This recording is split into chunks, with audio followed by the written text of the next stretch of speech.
Hi my friends, how are you? It's Bella and welcome to Beauty on a Budget and another day in lockdown life. Nothing new to report really here. We're just doing exactly the same things. I'm trying to think as much as I can what I can do to entertain you guys.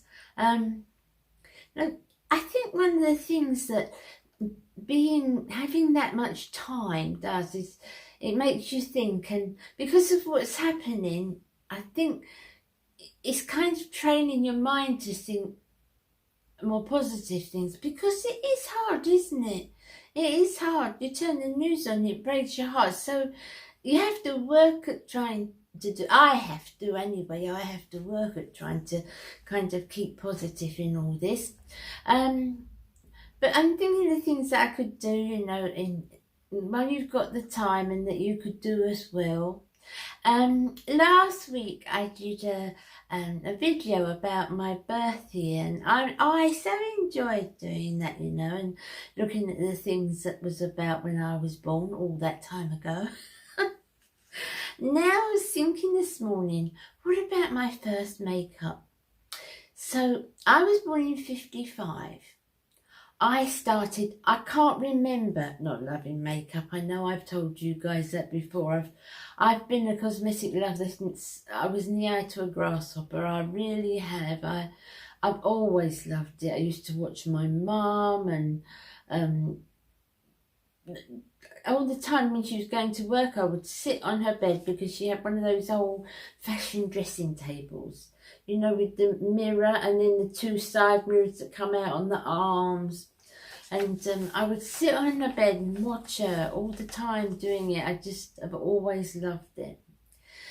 So my first makeup, I guess, was just things I got from my mum, as my girls did from me. But when I first started wearing makeup, I would say 1970. I was 15 in 1970, and I guess that's when I started making, you know, wearing makeup seriously and knowing I loved it. Of course, it wasn't so much effort then, because there wasn't so much to make up. You know, I could put a little bit of powder on my nose and my face was fine, you know. So I thought, I'm trying to go into my memory and think what the very first things I bought. So I was only about 15, and that's a long, long time ago. So just trying to think, well, what can I think of? I'm trying to work my way around my face. And I know that the first foundation, and for so many people, I'll put little pictures up here for you. The first foundation was most definitely Spectres Pen Stick. It was like what we call stick foundation now, and I know you can still get it, and a lot of people still wear it. It's very, very thick. It's full coverage, but it's very, very, very thick. I think it's more like stage makeup, they probably call it now, you know, something that's very thick. But at the time, you know, there wasn't the heaps and heaps and heaps of foundations about that there is now. So that was one of the most popular ones, and all my friends, you know, at school, and then later when I went into college, they all used that. So that was my foundation. For powder was the same make, but it was Max Factor's Cream Puff. I'll put a photo up again. It was Max Factor's Cream Puff. Now, sorry guys, I got a message and it was making a noise on the phone. Where was I? Yes. So the powder that I used the pan stick, and then the powder that I used was Cream Puff. Now, that's also still quite popular, but with much older people like me. But I don't use that anymore. I haven't used that for years, because it's really quite thick. It's more like a powder foundation, and it's not a setting powder in that sense. And I find that would be too thick over the top of a foundation. So I haven't used that for years, but everybody used cream puff then, everybody. What did I use for blush?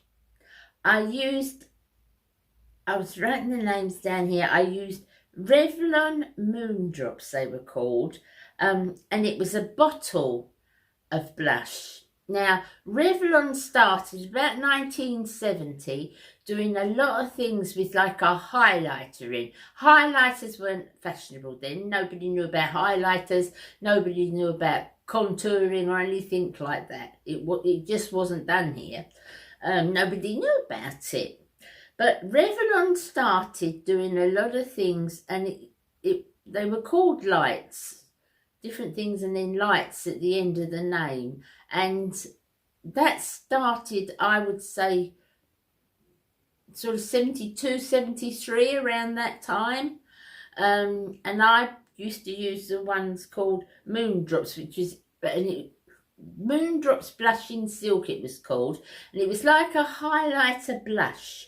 And you just put a few drops on your hand and you just tapped it round there, because that's all we did then. You just tapped it round there. And it was kind of a pearly, not over pearly, but a liquid, really liquid blusher. It wasn't cream, it was like a real liquid. And that was Skin Lights, that's what they used to call it, Revlon. Skin Lights came out, and that was that really took over as a powder. And it was like and then they did a luminous powder as well, which you could put all over. But I only ever used to use the Moondrops, the little bottle. And as I said, it was a liquid. I always use that. Now, for everything else, for lipsticks and eyeshadow, I used all Mary Quant. I'll put a picture of her stuff up again. It was so popular then. Twiggy was using it, and it was really, really mega popular. Most of it was in a white packaging, and it had a big silver daisy on it. And her makeup was mega popular. She used to do the all-in-one palettes, you know, that used to have the lipsticks and the eyeshadows in, and eyeliners, because eyeliners then were all cake, you know. I don't remember a liquid eyeliner being about at the time. They were all cake, and they were very, very popular amongst all my friends. So she done a range of things. Now, if you see the photo here, the palette is yellow, but that was one of the ranges she did. But most of it was kind of in a white palette with a silver daisy, and it was so popular with everyone because Mary Quant was so big then as a designer. She really was. So lipsticks and everything else I always used from Mary Quant. Mascara, my very first mascara when I was 14, 15 years old, so 69, 70, was a Maybelline block mascara. You used to spit on the brush, to be honest. And then you rubbed it on the little block and you put it on with like an eyelash brush. Not a spoolie, it was like a little brush, and you put that on with that. And everybody used that. Everybody used that.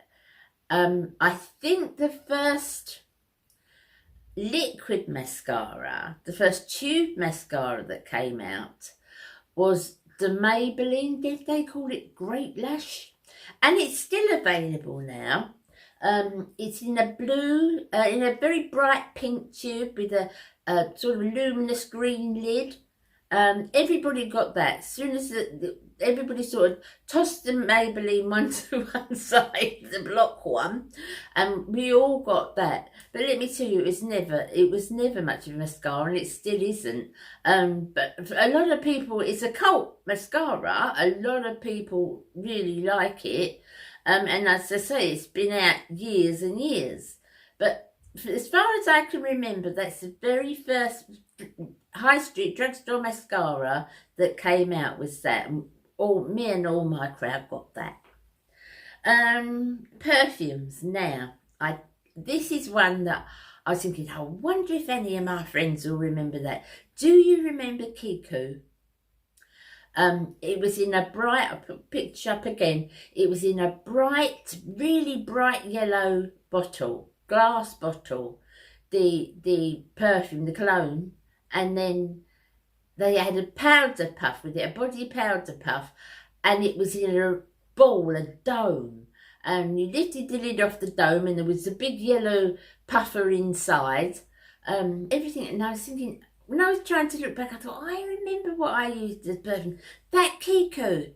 And I loved the smell of it. And do you know what? Through my memory, I can still smell it. I can still imagine the smell of it, because again, we all did the same thing, and we all had that, and I loved that, and I used to love putting the dome on my dressing table, you know, in my bedroom.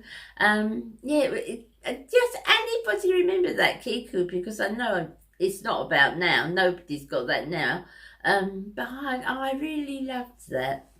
And the other perfume I used to wear, which wasn't a perfume at all, now I'm talking about when I was about 15, was an eau de cologne called 4711. Does anybody remember that? That was really, really popular. And all us girls wore 4711 from the time I was sort of 14, 15, 16. Everybody had that. Everybody wore that. And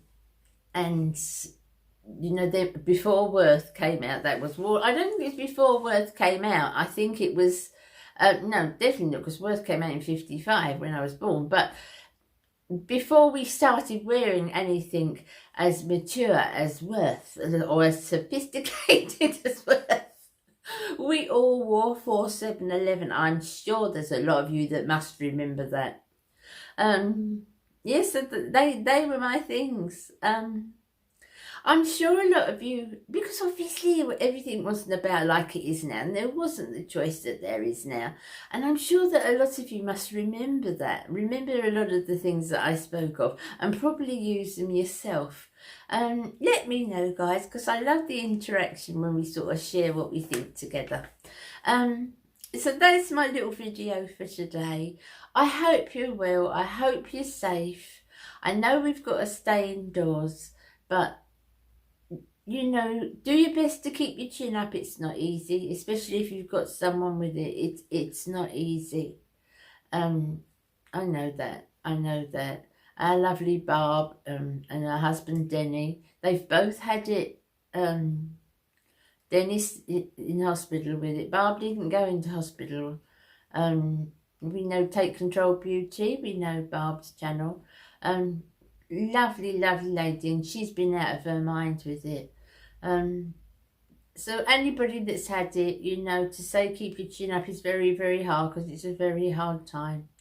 But for the rest of us, as much as we can, just stay safe and, you know, try very hard, although it is hard to think on the positive side. This too will pass. It will. I'll speak to you again tomorrow. You take care of yourselves. Bye-bye, my darlings. Bye-bye.